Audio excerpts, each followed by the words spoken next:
Good afternoon, good evening. Welcome to the Chicken Box. You are live. We are live. It's lunchtime. Maybe you got something to eat. I'm Kevin Impeccable Peck, your host, along with Courtney Alexander and Tony Francis, Dr. Draper, the CEO of the Afro News. How are you guys this wonderful, wonderful Thursday? I am well impeccable. I have a chicken salad. Does that count as a chicken box? Is it boxed in? Yep, it's in a you know it's it's in a plastic container. It's not a red and white greasy box though. But I'm gonna get off subject real quick. You know, when you're on a Zoom or some kind of streaming digital meeting, it is so rude to eat Right. when So the you're on the folks Zoom want to because put it people open. don't think they chewing right, and they just they trying to do like it.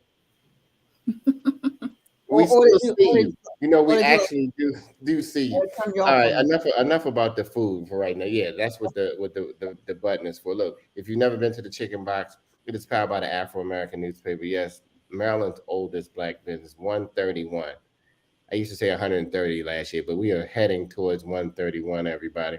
And we're excited about that. And we like to share, inform, inspire, and educate with different topics every week. Um, I didn't hear from you, Courtney. I'm sorry. It is Oh, so rude to not hear from the because they will emote on you. I don't need you emoting on me, Courtney, and say you ain't even speak to me. Gen Zers, they got it. It's a whole a whole different movement. How are you? I'm doing well. I'm blessed to be here, and we're finally being hit with that 70-degree weather. So it's nice to not have snow or rain, just sunshine. Chicago, you gotta love it. Chicago is wonderful in the summer. I'm telling you, it's a beautiful place in the summer. But let's get into it. Black people versus financial literacy. That is our topic today. How competent are you about finances? Literacy always seems like some kind of word that's like literate. You've heard it, ear literate, or all kind of things that have been thrown out there. But when it comes to your finances, how literate are you? We have a special guest who just participated in our Black Business Matters hybrid conference, which was a huge success for those who were able to watch. We're going to show some of the sessions on a replay. Thank you for joining us. But we have a special guest, Anthony Stewart, with us today. I'd like to bring him on. Anthony, can you hear us? Yes, sir. I got you loud and clear. Welcome to the Chicken Box. Why don't you give people one? Well, Courtney, would you rather just come on? Let's give him the. Taryn, do we have the drum roll sounds yet in there? No, or is it just the horn? We're working on our sound effects. but I why don't you could always introduce our I could guest? always sing, but everybody will hang up. Yeah. Go ahead, Courtney. Right. Don't sing. I'm not. Thank you for joining us, Anthony. Anthony Glad to Stewart be here. is the president and co owner of American Classic Agency, where he has partnered since 1997. Mr. Stewart is also the CEO of Stewart Financial Services, and he has received the American Classic Excellence Award 7 times over the years, among numerous other awards for leadership in sales. He is also a co author of the book Saving Middle America Securing Financial Dreams, where he shares the importance of planning and understanding tax free strategies while growing wealth for middle American families. He's also a member of the $1 Million Roundtable. All right. Thank you. Glad to be here. Welcome. When you just come on and say $1 Million Round Table, I know this isn't about the round table, but we can get into that in a minute. You have to have some kind of financial literacy. Anthony, why don't you tell us about really what it is that you do and what's your mission here? All right. Yeah. The main thing we want to do is protect income, eliminate debt, so that we can start creating financial legacies. That's what our mission is, and that's what we stand on a day-to-day basis, and that's what the agents wake up and do every single day. So we got to really, really bridge that wealth gap, and we got the tools, and just got to know the rules and how to play the game. You said the agents. Tell us about the agency. Yes, we have over 1,000 agents all across the country. The big population is here in the DMV. We work with people from all diverse backgrounds, retired military, school teachers, people that actually wanted to be in financial services. We have part timers also. So that's one thing that's unique about us is that we're not a career shop where they only can do full time agents. A lot of times we need to make that transition from part-time to full-time. I was part-time for 3.5 years before I left my corporate job at Xerox. I needed to make sure I wanted to do this for a living. so July will be 30 years. July will be since I've been doing this thing full time. So I'm excited about that. So, Courtney, when you hear the word financial literacy, what comes to mind? To me, that's like understanding different components of finances, like being financially free, like budgeting. Sorry, I cannot talk today. Also, just like being financially free and understanding how to like balance your finances. Dr. Draper? So when I hear the words financial literacy, I'm thinking about having knowledge about all different ways that you can maximize whatever finances you might have and be literate about it, understanding those. And so for some people, it may be the standard stock market. For some people, it may be, something with Bitcoin. For some people, it may be an insurance product, but just to differentiate between the various ways to wealth. And I think our guest will tell us that there are many ways. He may have one that he prefers over the other, but part of financial literacy to me is having a balanced portfolio of ways that lead down the road to wealth as you define it. Because you know what, and Anthony, you can speak to this, we define wealth in dollars and cents. Some people don't define wealth that way. Mm. It's do I have enough to eat and roof over my head and clothes to wear and I can go where I want to go, and that's wealth. But when they die, it ends with them. That's So right. being literate around estate planning, the different kinds of trusts, I think all of that is a part of financial literacy. Absolutely. So Anthony, thank you for tuning in, everybody. This is Black People versus Financial Literacy. How literate are you? We have a special guest, Anthony Stewart, with us, who's had over 30 years in the industry. And Anthony, what are some of the key aspects that you think for just getting somebody to begin to become literate financially? All right. Well, last year I said I was going to not call it financial literacy anymore. I was going to call it financial empowerment. Hey, I like that better because literacy sounds like a So big if I'm not financial literate, that means packet I'm illiterate. You know what I'm saying? But anyway, I just think it begins with a mindset. You know what I mean? You got to have the mindset and to understand what you're really worth. You really do. I just think people don't really understand what they're really worth. It really boils down to the steps to building your financial house in the right order. And I think most Americans don't do it in the right order. And let me give you an example of that. If you think about it, when you start a new job, what's the first thing they say? All right, fill out these papers and start putting money into your retirement plan at work. That's not building. I mean, you could do that, but what happens when you can't do that anymore? What happens if I die in the first year of employment? What does my family get? So we have to change our mindset as it relates to life insurance. I think that's where it really begins. And understanding that life insurance is not about just dying. It's really not. It's the guaranteed way to transfer wealth. I can't do it. Are you reading this comment? Somebody says, "Can you speak to how?" Or y'all just on the same page today, right? Go ahead with it, Anthony. Keep it going. Okay, let me speak to that. Number one, again, understanding your worth, and let me give you a good example. I believe that most Americans are worth over $2 to $3 million, and let me tell you what I mean by that. If you figure if a guy or gal is 40 years old, and let's just say, for example, they make $80,000 a year. If they don't make, and they plan to retire at age 65, that's an example. Mm-hmm. If they don't make it home from work tomorrow, 80,000 times 25 years, that's over 2 million. That's $2 million that family is not going to get if that breadwinner does not make it home. So we got to understand our worth. We are a major asset.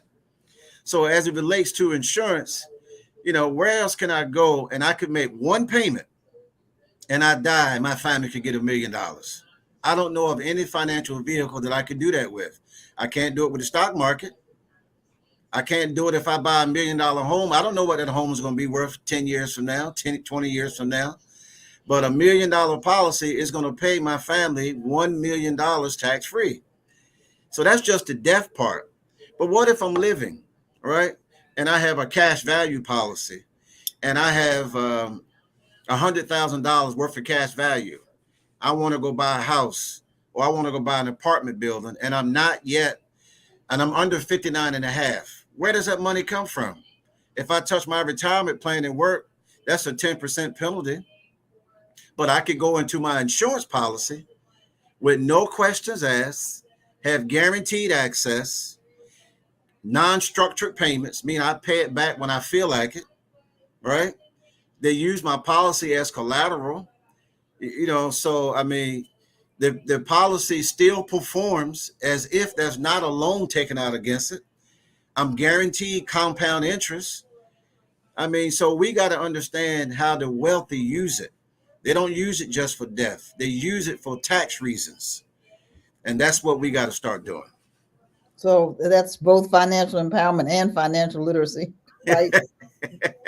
because you have to understand it. So, so we hear you. What do people say usually? What's people's hesitation to doing what you suggest? To doing it?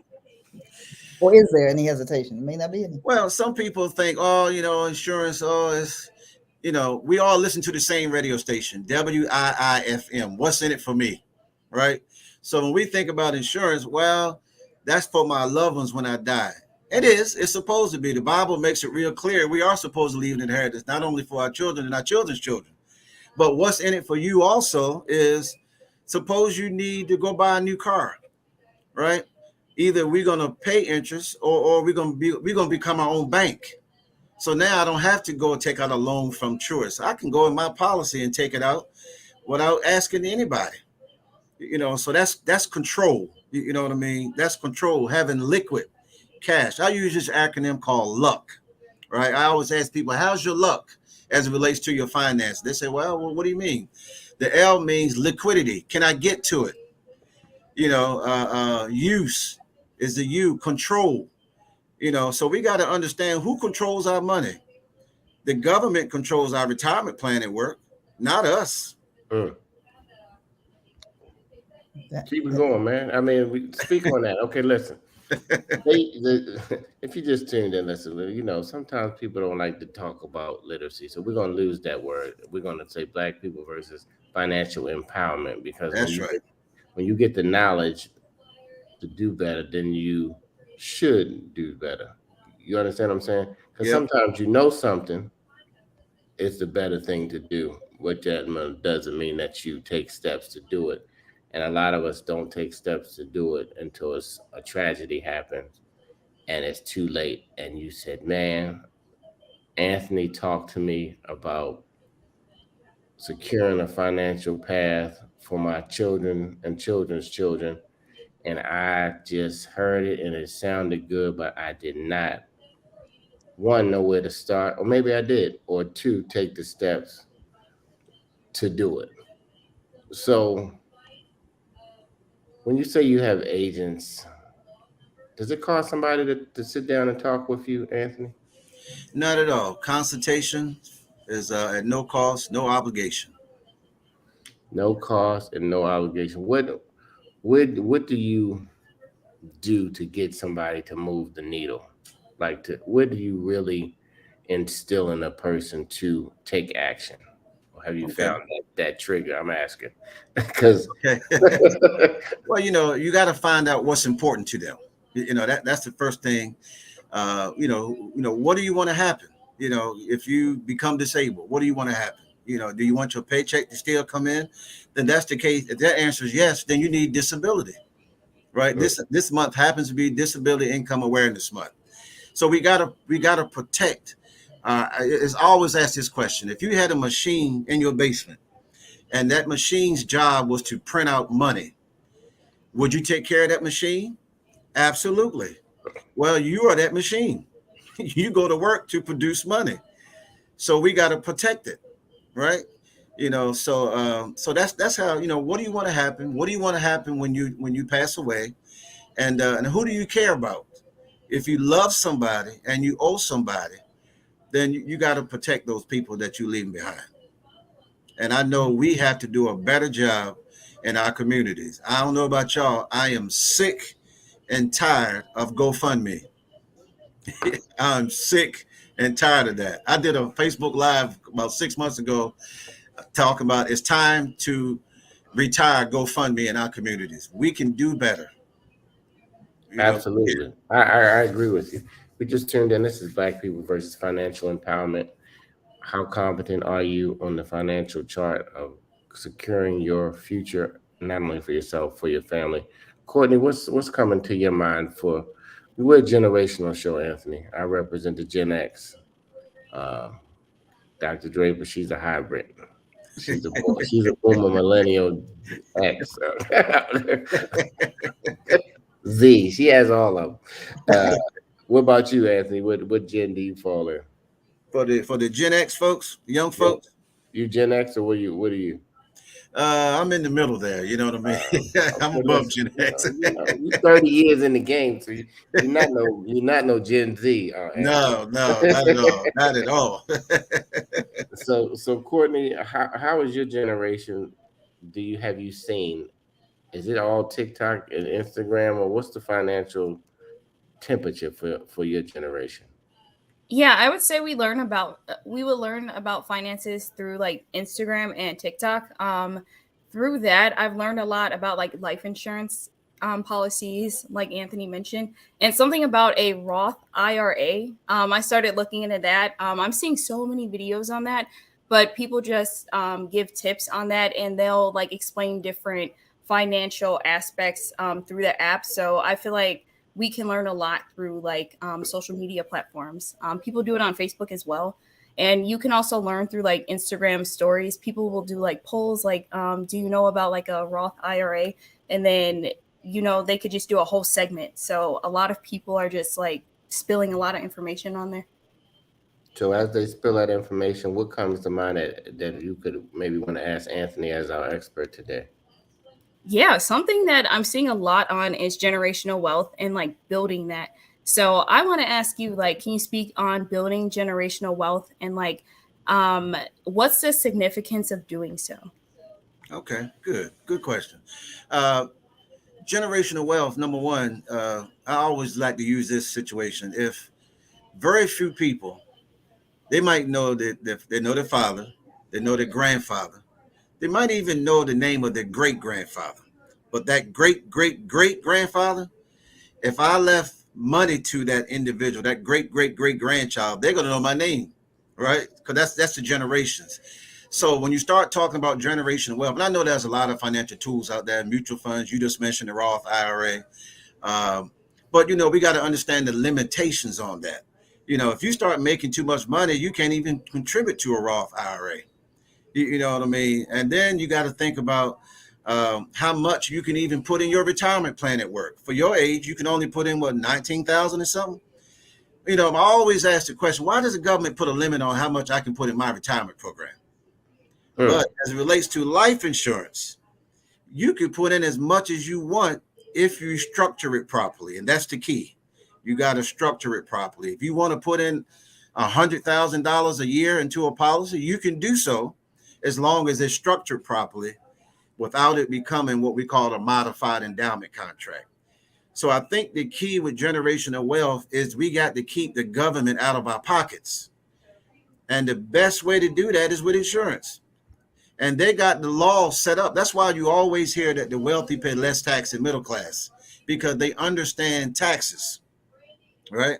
So, and the government made that back in 1982, right? They came up with a tax law called the Tax Equity Fiscal Responsibility Act of 1982. Congress provided a mechanism for universal life policies to get special tax treatment. It's called Section 101. And then in 1984, they modified it, called the Deficit Reduction Act of 1984. They said, we're going to make all life insurance policies for income tax purposes. Now, Congress did that for the wealthy folks, right? But we have access to the same laws. But then they came up with a third one in 1988 called the Technical Miscellaneous Revenue Act that says that, Courtney, now you could put in $50,000 a year into a policy. However, you can't put in $50,000 a year and have a $50,000 policy. It'll seem more like an investment instead of insurance. So you got to make sure you got the proper amount of death benefit to handle that $50,000 that you want to put in. So that's what I mean by structure it properly.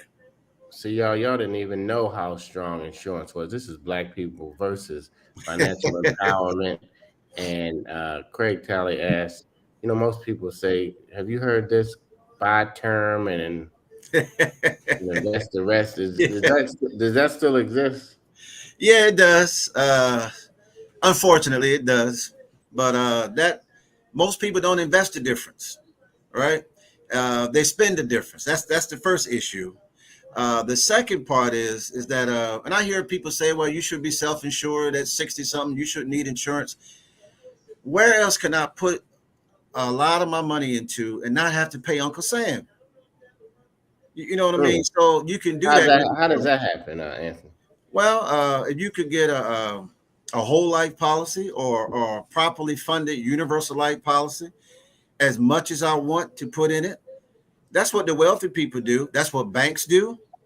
In fact, that's what major corporations do to fund the CEO's retirement. Not a 401k plan. They do it through life insurance because of the tax advantages and the strong guarantees.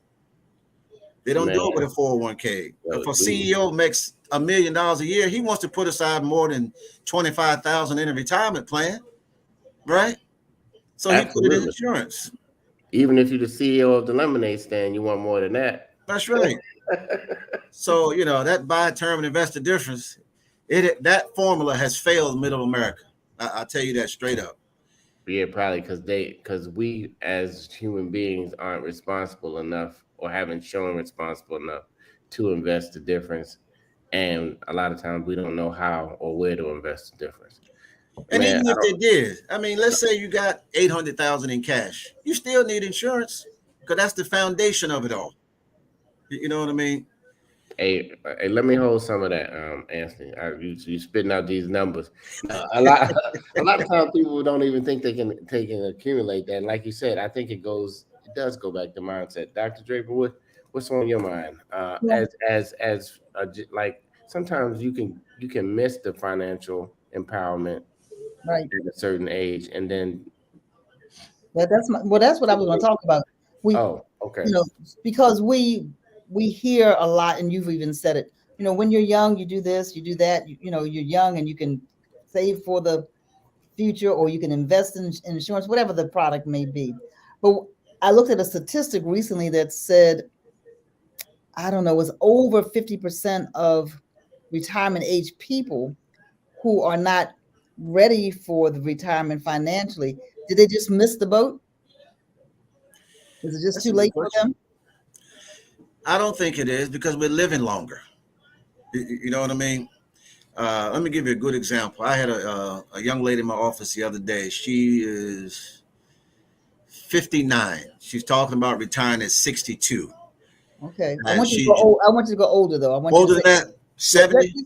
Well, let's say the person's 65. Or let's say that they already, they still working, maybe they don't have enough to, like you said, to live off of at the lifestyle that they became accustomed to.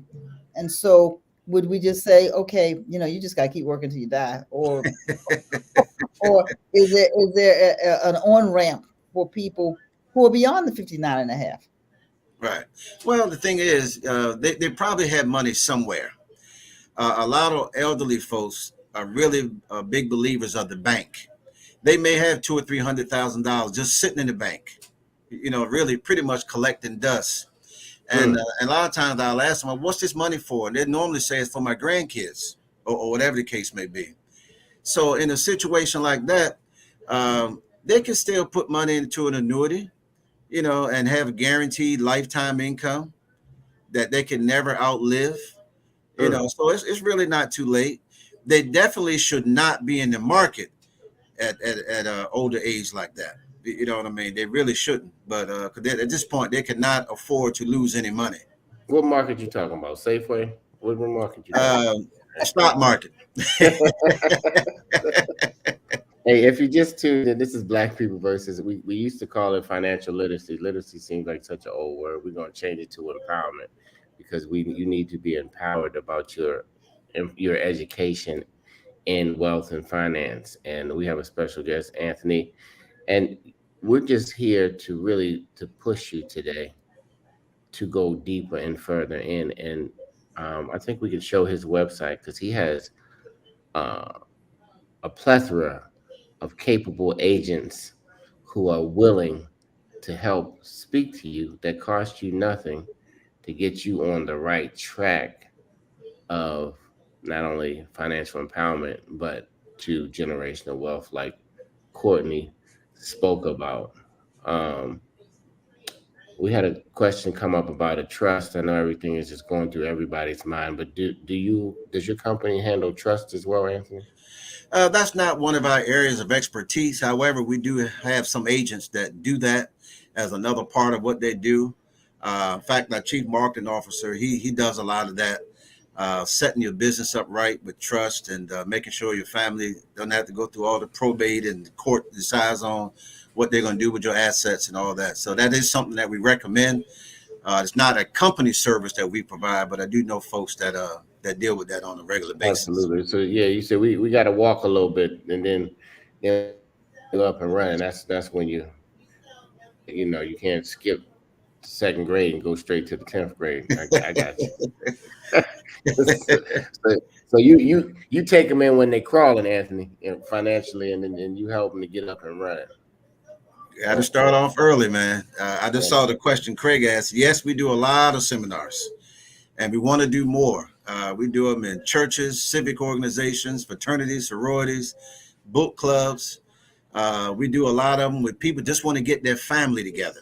I think now people want their younger generation to do better than they did. So they're encouraging their children to start planning early. When I mean early, I mean when you get your first job. I mean, if you think about the teenagers now, they're working at McDonald's, they're still wasting $75 to $100 a week eating out. I mean, that's what they do. What would happen if they saved it and just got a return of 3%? They could be millionaires.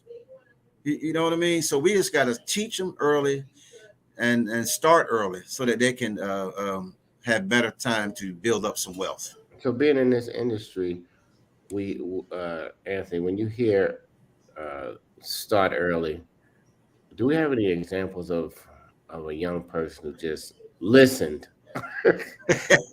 Yes, we do. Yeah, I think they just need one or two examples Right. somebody in their generation who said, "Hey, I just saved this much, or I put this in that much." Are you fine? What are you finding out there when you check the temperature? Well, a lot of times it's really up to the parents to kind of force them to do it. I know when I was growing up during the summer months, my mother was a bus driver, so she didn't work during the summer months. In order for us to get school clothes, we had to work. So we used to come home and here's my check this week. And she say, all right, this is going to be set aside. This is going to buy you school clothes. This is going to help me since I'm not working during the summer months. So we were forced. But after I got out of the house, I got undisciplined again. So I had to turn around and get disciplined again. But, one of the biggest things that made my heart swell was probably about 2 years ago. This was early in my career when I first started. We started a program on a young guy and who is now in his 30s. And he put the down payment on his house that his parents started for him when he was 2 years old. And now, of course, he's a client and now he has children. So it's a generation say, he would not have had that money had his parents not started doing this. And they made him give him $200 a month while he was working during the summertime. And all that went to the down payment on his first home.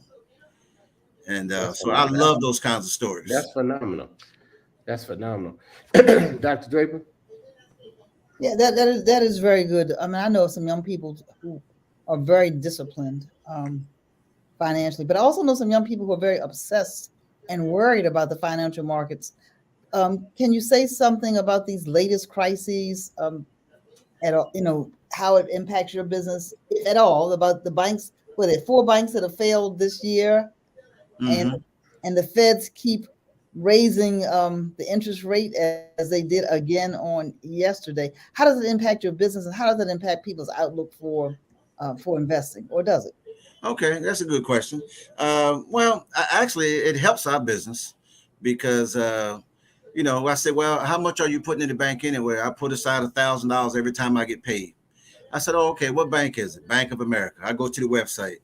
So you're going to continue to put $2,000 in an account that's giving you point and not even 1% interest.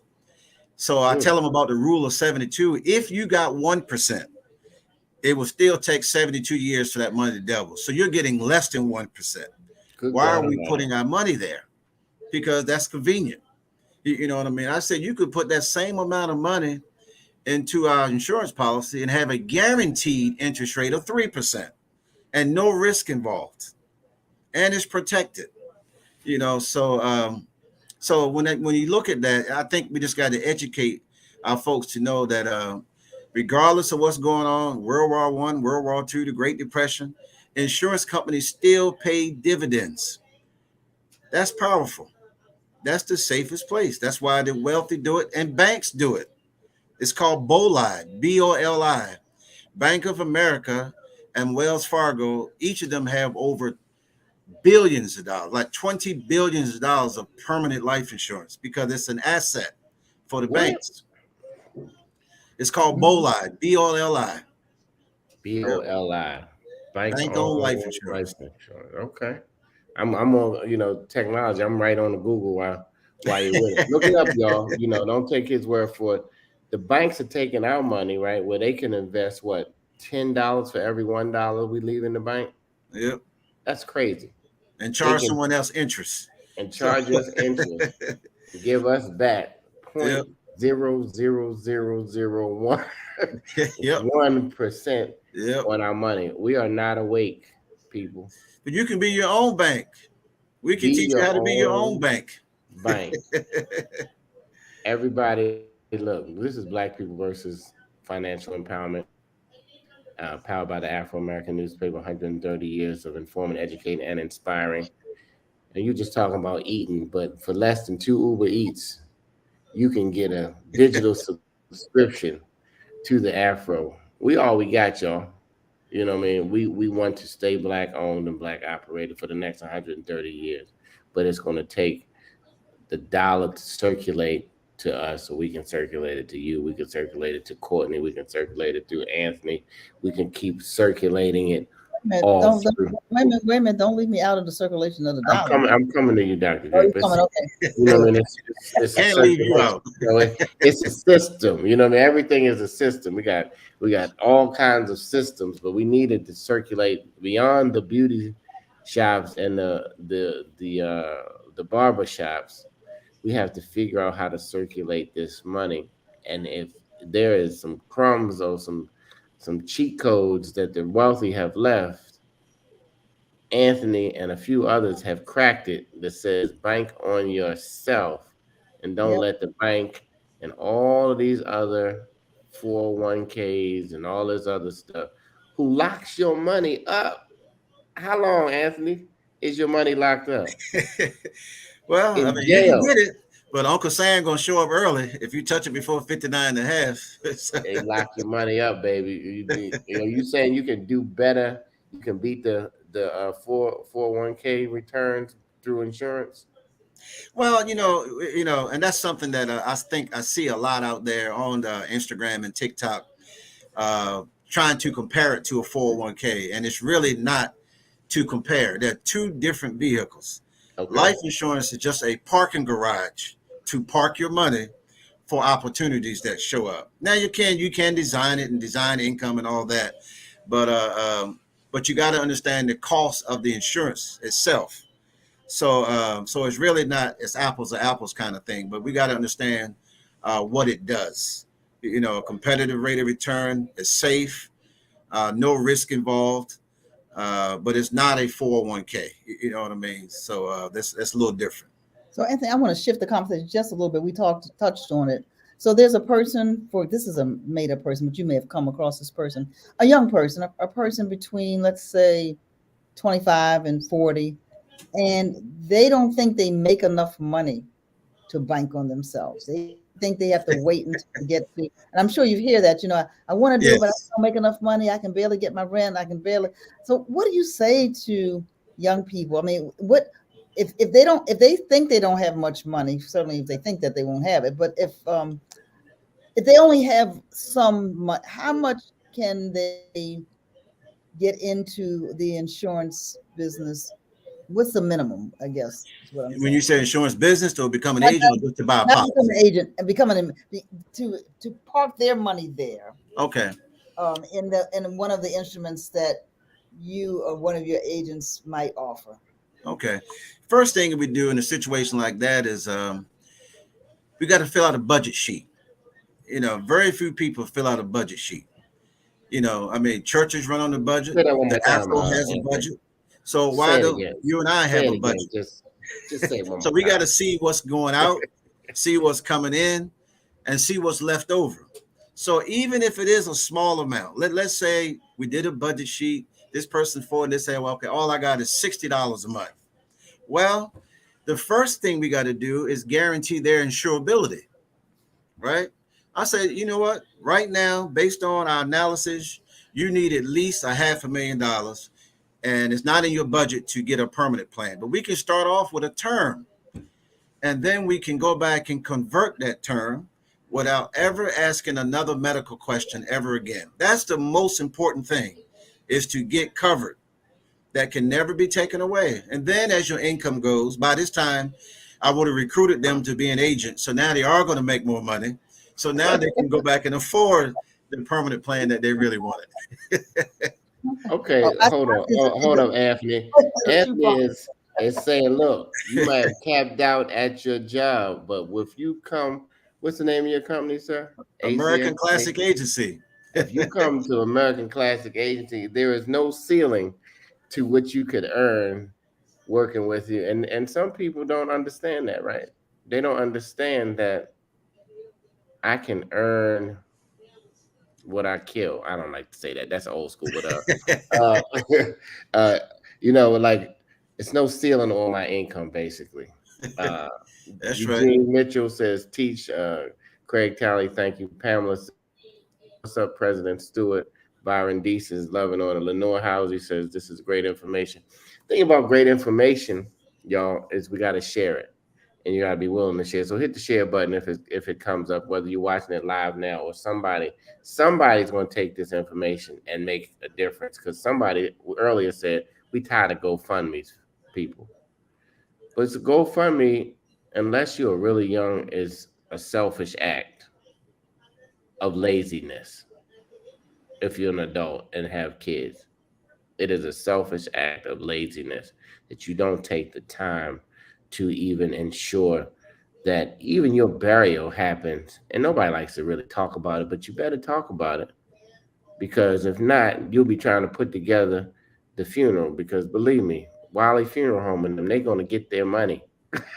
Right. And whatever the funeral home is, you got to come up with it, and you can just handle it by just sitting down with a professional like Anthony Stewart or one of his team members and getting your affairs in order.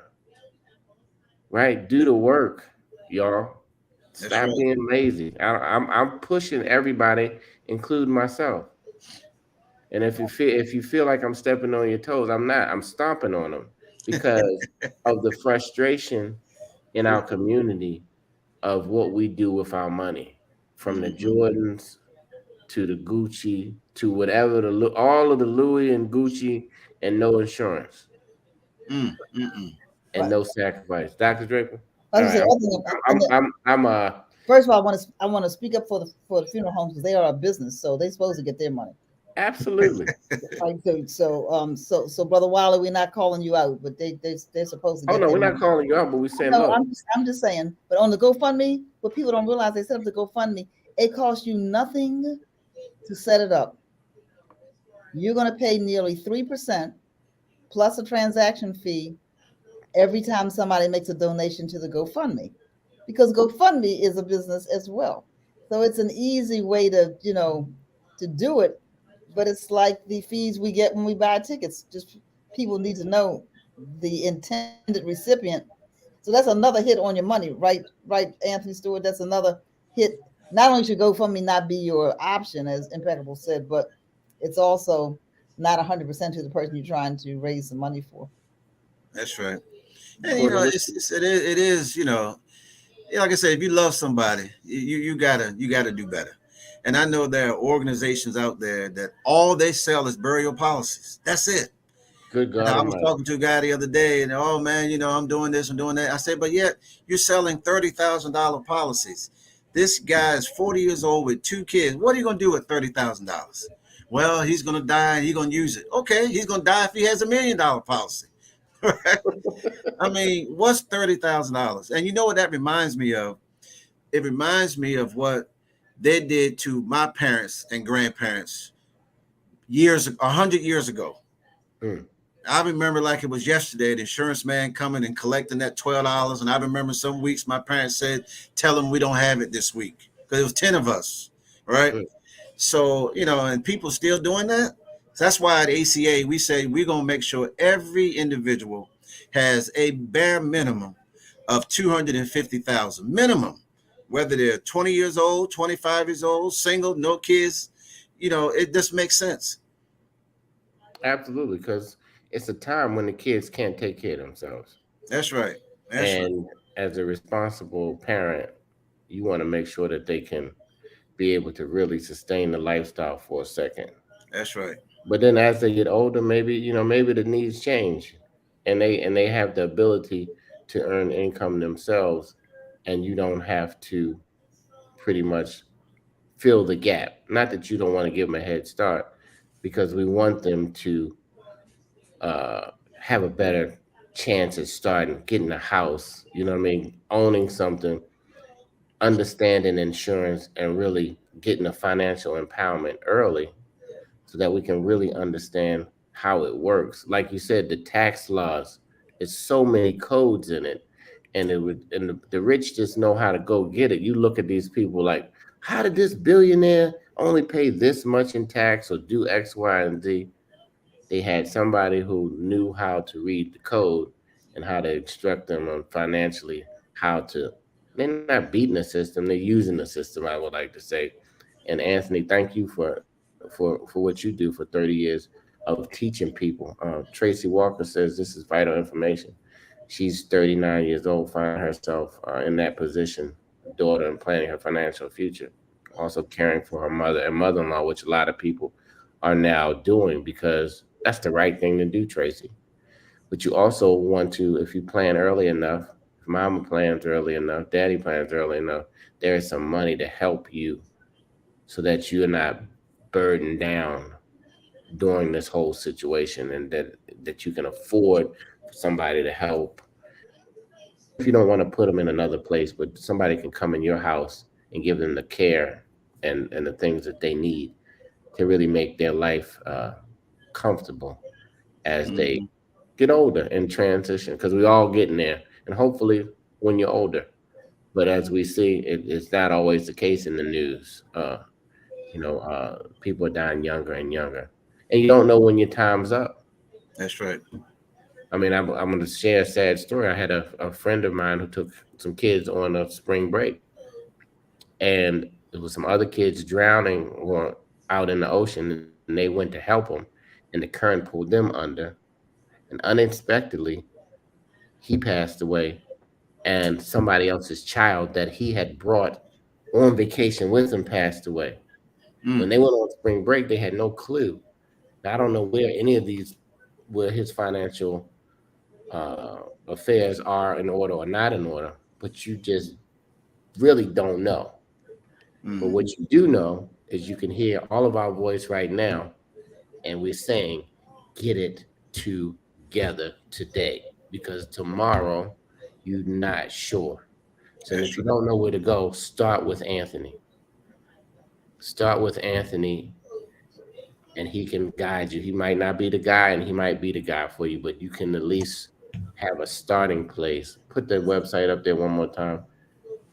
One more time. And this has been the Chicken Box in Baltimore. That's wings and fries and lemonade and all other kind of good things. If you're hungry, I'm hungry I'm really hungry right now. I want a grilled chicken box because I stopped eating fried foods years ago because that was a decision I made. Just like this decision y'all are going to make to get your insurance and get your affairs financially in order so that you can hand something down. But we get on the box and we speak our truth about something, and we like to just and give you the information. So And say, Impeccable. go ahead. You gave part of Tracy's question. I think her name was Tracy. Okay, I'm sorry, Tracy. I think it was for Anthony. She wanted some advice being in that sandwich generation. There you go. Okay. I don't know if it's too late, but as we are in our 30s, 40s, we're gonna have to ask our parents, do they have long-term care? And if the answer is no, right? If that answer is no, and most of the time it is, unfortunately, uh, there are vehicles out there that have what we call living benefits. For example, an insurance policy that has terminal illness coverage automatically included at no additional cost. Chronic illness coverage automatically included at no additional cost. If you cannot perform 2 out of the 6 activities of daily living, such as bathing, continence, dressing, eating, toiletry, and transferring, that's exactly what long-term care offers. So can she buy that for her parent? So can she buy it for her mother or mother-in-law if her mother-in-law is already over a certain age or not? It depends on their health, but the product goes up to age 85. Got it. As long as they can qualify medically, you know what I mean? So, critical illness covers heart attack, stroke, cancer, renal failure, cystic fibrosis, sudden cardiac arrest, heart valve replacement. All this stuff is automatically included. Critical injury, coma, paralysis, severe burns, and traumatic brain injury. And as of January of 2023, they just added the Alzheimer's rider. That's huge. It is. Wow. That's huge. So people are doing that now because they say, I'm 60, my mother's 64, a long-term care policy would be $900 a month, but they can buy this life product, and if she passes away, the child gets the tax-free death benefit. But if they ever had to use those riders, man, oh man, it's the best decision you've ever made. Riders, we have talked some language that some people are spot on. They know what you're talking about. Oh, okay. Other people are going to say, "What in the world is a rider?" A rider is like an accessory. You know what I mean? It's like an accessory to a policy. That's the best way I can explain. A rider is an accessory. Is it? So it's like some jewelry. I mean, what is it? It's a benefit that's in addition to just the death benefit. These other bells and whistles are attached to it. You know what I mean? So the terminal illness, the chronic illness, the critical illness, the critical injury, the Alzheimer's call, all of those are benefits that you can use while you're living. So that's what really makes the difference. These are living benefits that are automatically included. I hope you're writing down some of these words. So you buy your policy first, right? And then you add the rider. No. When you buy the policy, the riders come with it. Okay, but you have to add them on, or they automatic? You add them on. Automatic. Okay. And automatic. That's for any amount of policy? Yes. Okay. Yes. Automatic. Tracy, that was a good question, Tracy. That's a good policy. So don't just look for the $12 policy and think that that's the best. When you're spending $300 for cable and internet. Anyway, we're gonna go somewhere else different than that. This has been of our empowerment. We're just scraping the surface. You could talk 30 years about financial empowerment and still probably learn something new. If a lot of this went over your head, it'll be a litmus test that it's time to call a professional and to start to do your own digging. We're going to go around really quick and get on the box. I am traveling this week, and I am not sure when I started my internet, and they got a 24-hour thing. So if I pop off, that means I had to renew my internet signal, y'all. But I thank everybody for tuning in. Courtney, you on the box. Talk to me about financial empowerment. Hey, give him a choice. Yeah. Anthony, thank you so much for joining us today and sharing your financial literacy knowledge with us. I think that this is a conversation that people need to hear, including myself, because these tips and general knowledge can help people just like get ahead in life. You're doing great things by sharing the knowledge with the Black community and other people as well. So we greatly appreciate you for joining us and for everything you do. So thank you. Thank you. My pleasure. Oh, I'm off. I thought I went to the death of the wheel of death there. Can you guys still hear me? Yeah, we can still hear. We can still hear you. Not now, so I'm gonna jump on the box because I don't know. Impeccable looks like he's got a frozen smile. He look, well, if you're gonna get frozen, make it with a smile.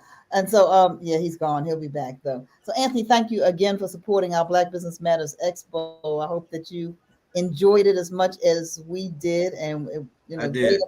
great information, great people were there, and you're so right. And so, I just want to say, as I'm on the box, that we spend money on a lot of things. If we really took the time not only to do a budget, because a budget is a plan to spend, but if we took that plan to spend and lined it up against what we actually spend, we will find that there's some money we cannot account for because we don't know where it went, because it was $5 here, $10 there, especially now that we're doing electronic transactions. People don't have cash in their pocket. When you had cash, if you got back home and your cash was gone, you said, okay, it's gone. I still might not know how I spent it. But now with a swipe or a tap, people are doing it, and then they go into their overdraft and, all of that. And so we're not keeping good tabs. And I would imagine, though, if we did, we would find that there's some change in the couch and that it's affordable for us, regardless, if I heard you correctly, regardless of age, regardless of, with some stipulations, but, regardless of where you start your journey. One of our viewers said something about generational wealth, but if we don't do it, and you said something about leaving inheritance, as the Bible says, to our children's children, if we don't start somewhere, and $5 under the mattress a week is not going to get it. Nope. Especially with inflation. So thank you very much. It's been very, very helpful. I think there's a fear sometimes of just making that step. Making that step, even for young people. It's like sometimes it's I'm young, I got plenty of time, or I'm old and I ran out of time.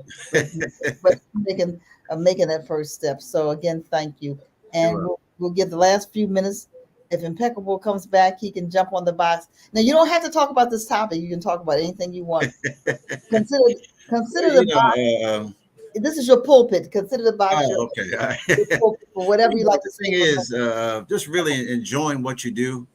I really enjoy the business. I wake up every day just as excited as I was when I first started.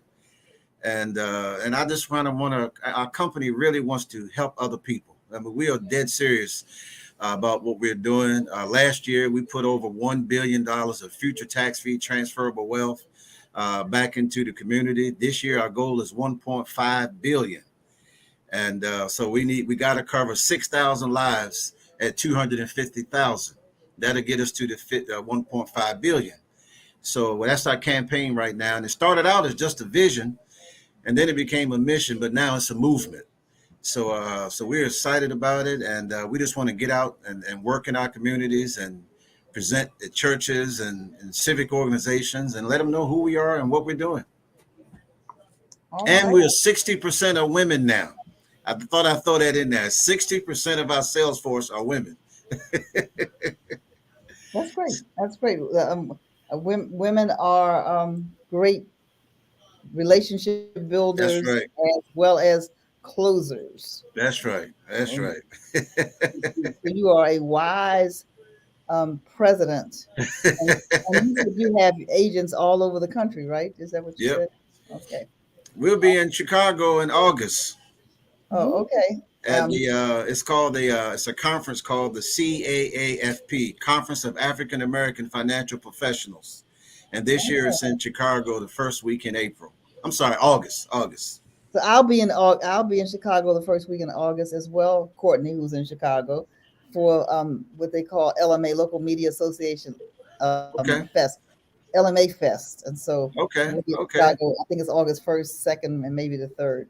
Don't hold me. I Okay. know it's August the 1st. All right, Impeccable. We've all been on the box. We have spent your money on our policy, so thank you so much. Absolutely. That means I have it. You know, Yeah. man, if you spend my money, that means I have it to give. You can't help nobody unless you get it together yourself. And That's right. it's people that you need to help. It's organizations that you need to help. And my whole thing is don't be selfish because it's not just about you. It's about somebody else. And everybody could use, even if it's a small business, they may be able to be educated. They may be able to be empowered through your impact financially. That'll help them again turn around and then help the next person. But if you're only thinking about me and what's in it for me, and like you said, we're not getting nowhere. We got some folks, some athletes, and we got some actors and some entertainers, and then we got some insurance salesmen who who may be making more than all of them, and y'all don't know about it. And you think the one way to wealth is just you better be famous, or when really it's only a small percentage of our star quote unquote celebrities that are carrying the wealth. But Okay. you got to learn that it's other ways out there. And thank you for allowing us to at least think about something differently. Mhm. And Okay. you So, start, yeah. Before we hang up, Anthony, what's the best way for people to reach you? Somebody put a number in the chat on Facebook. Is that what? did you come up on my box? Wow, wait. You can reach me at 301-794 4290. 301-794-4290. My cell is 301-602-9045. We're located at 7375 Executive Place, Suite 300, Lanham, Maryland. You gave up your cell number. Okay. Yeah. We Yeah, I'm ain't playing, serious. y'all. People serious that people can never say I couldn't reach it. Nope, I gave you both. So you Yeah, can reach me. I'm a man of my own heart. I give my cell phone out as Yeah. well, and I don't have two numbers. That's it, because I have a choice in terms of what I do when the number rings. Yeah. That's it. We take away all the excuses. Well, Yeah. that's a great thing. So thank you for sharing. All right, Impeccable. We're off the box.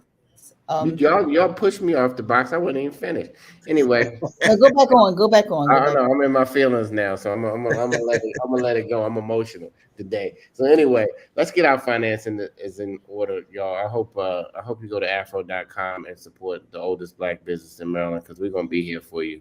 101 million. If this reaches one person, then this whole stream was worth this hour time that Mr. Stewart, Dr. Draper, and Courtney came on and shared their just their presence.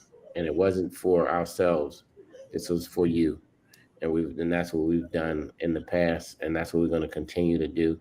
When no other voice or no other entity will say, "Hey, black people, let's get it together financially," the Afro will always say that. So visit afro.com. We have Legacy Edition that our mothers and grandmothers and some young people love the nostalgic throwback newspaper.